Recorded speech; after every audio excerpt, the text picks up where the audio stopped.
이 사건 소추 사실 중 피청구인의 헌법재판관 임명 부작위와 관련하여서도 피청구인의 헌법 또는 법률 위반을 인정할 수 없다고 생각합니다.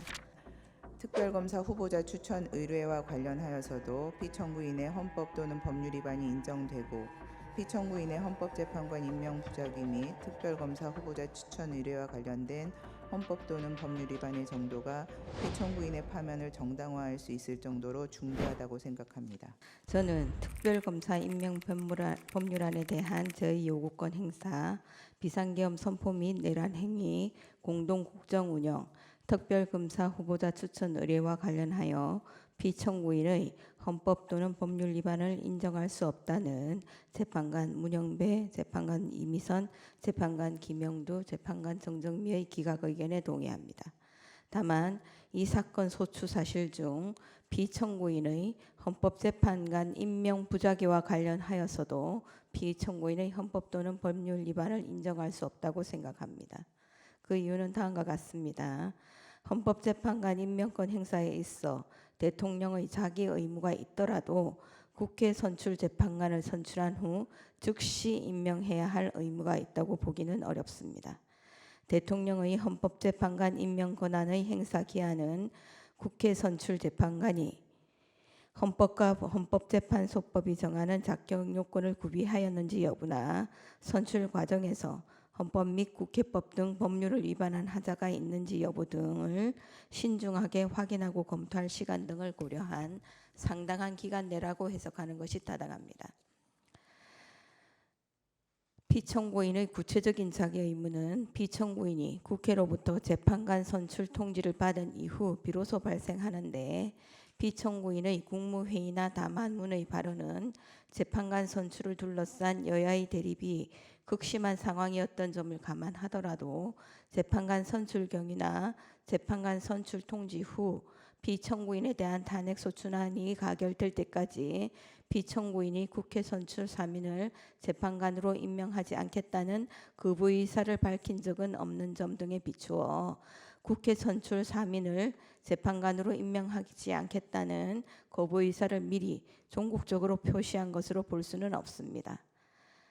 2024년 12월 26일 14시 56분경 국회에서 3인의 재판관에 대한 선출안이 가결된 후 대통령을 수신자로 하여 헌법재판관 선출을 통지한 다음 날인 2024년 12월 27일 16시 37분경 피청구인에 대한 탄핵 소추안이 가결된 경위 등에 비추어 재판관의 자격 요건 구비나 선출 과정에서의 헌법 및 국회법 등 위반 여부를 검토할 상당한 기간이 경과하였다고 단정하기 어렵습니다.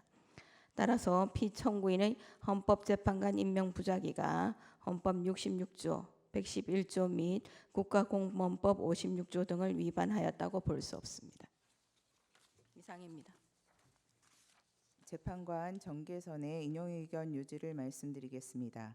저는 특별검사 임명 법률안에 대한 제2요구권 행사, 비상계엄 선포 및 내란 행위, 공동 국정운영과 관련하여 피청구인의 헌법 또는 법률 위반을 인정할 수 없지만 헌법재판관 임명 부작위와 관련하여 피청구인의 헌법 또는 법률 위반이 인정된다는 재판관 문형배, 재판관 이미선, 재판관 김형두, 재판관 정정미의 기각 의견에 동의합니다.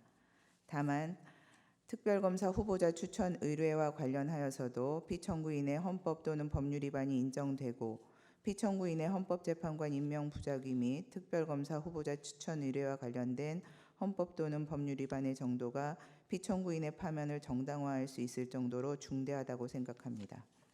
그 이유는 다음과 같습니다. 먼저 특별검사 후보자 추천 의뢰와 관련한 피청구인의 헌법 또는 법률 위반 여부를 살펴봅니다. 대통령의 특별검사 후보자 추천 의뢰는 특별검사 임명 절차의 첫 번째 단계로 특별검사 후보자 추천 의뢰를 지연하면 수사 대상 사건 발생 시 곧바로 특별검사를 임명하여 최대한 공정하고 효율적인 수사를 보장하기 위한 특검법의 제정 이유를 몰각시킬 우려가 있습니다. 그럼에도 피청구인은 대통령의 권한을 대행하기 시작한 때부터 피청구인에 대한 탄핵소추안이 의결되어 직무가 정지된 때까지 추천위원회에 특별검사 후보자 추천을 의뢰하지 않았습니다. 피청구인은 이 사건 추천위원회는 헌법재판소에 계속 중인 권한쟁의 심판 사건에서 문제되고 있는 개정 규칙 조항을 근거로 구성된 것이므로 특별검사 후보자 추천 의뢰를 하지 않은 것에 정당한 사유가 있다고 주장합니다. 하지만 당시 피청구인이 위와 같은 사유를 검토하느라 추천 의뢰를 하지 않았다고 인정할 증거가 없을 뿐더러 개정 규칙 조항의 위헌성 여부는 헌법재판소의 심사를 통해 판단될 사항으로 피청구인으로서는 헌법재판소에 의하여 위헌성이 확인될 때까지는 이를 존중하고 집행하기 위한 모든 노력을 다하여야 합니다. 피청구인이 헌법재판소의 판단이 내려지기도 전에 그 위헌성을 미리 예단하여 특검법에 명시된 법적 의무를 이행하지 않은 것에 정당한 사유가 있다고 보기 어렵습니다.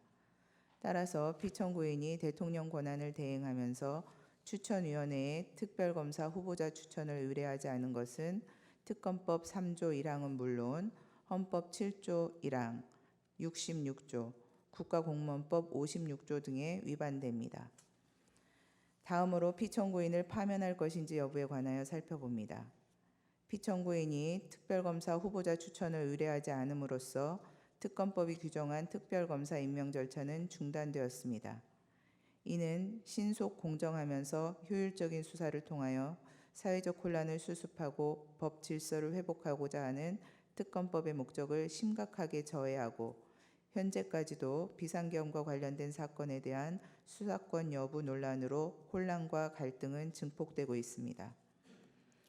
피청구인은 국회가 선출한 재판관 3인의 임명을 거부하면서 여야의 합의를 임명의 전제로 내세워 마치 여소야대의 정치 상황에서 소수의 절차적 보호를 통한 실질적 대의제 실현을 강조하는 듯한 발언을 하였지만 실상은 헌법재판소가 대통령에 대한 탄핵심판 사건을 심리하게 되자 당시 6인 체제로 운영되어 심리 정족수조차 충족하지 못하고 남은 6인의 재판관 중 2인도 임기 만료로 퇴임이 예정된 헌법재판소의 내부적 상황을 이용하여 대통령에 대한 탄핵심판 사건 진행을 지연시키거나 방해하고자 하는 일각의 의사를 고려한 것으로 이는 피청구인이 형식적 명분으로 내세우는 여야의 합의나 실질적 대의제 실현이 아닌 소수 여당의 의도나 계획에 부합하는 일방적인 국정 운영이라 할 것입니다. 여소야대 국회에서 소수 여당은 실질적 민주주의에서 보호하고자 하는 진정한 의미의 소수자라고 할 수 없는 바 소수 여당의 뜻에 따라 국회 의결을 좌우하고자 하면 대통령을 견제하는 국회의 책무를 다할 수 없게 됩니다. 한편 피청구인에 대한 탄핵소추 의결 후 대통령의 권한을 대행하게 된 기획재정부 장관이 2인의 재판관을 임명한 것을 피청구인에게 유리한 사유로 삼을 수는 없고 현재 재판관 1인의 미임명으로 인한 헌정질서의 위기도 피청구인으로부터 비롯된 것입니다.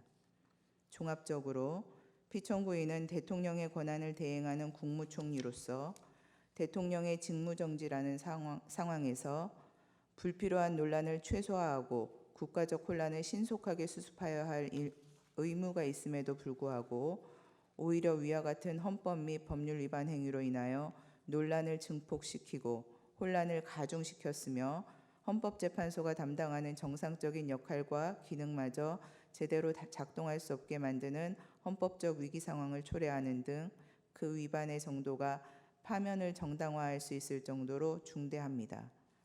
그렇다면 이 사건 심판 청구는 이유 있으므로 피청구인을 파면하여야 합니다.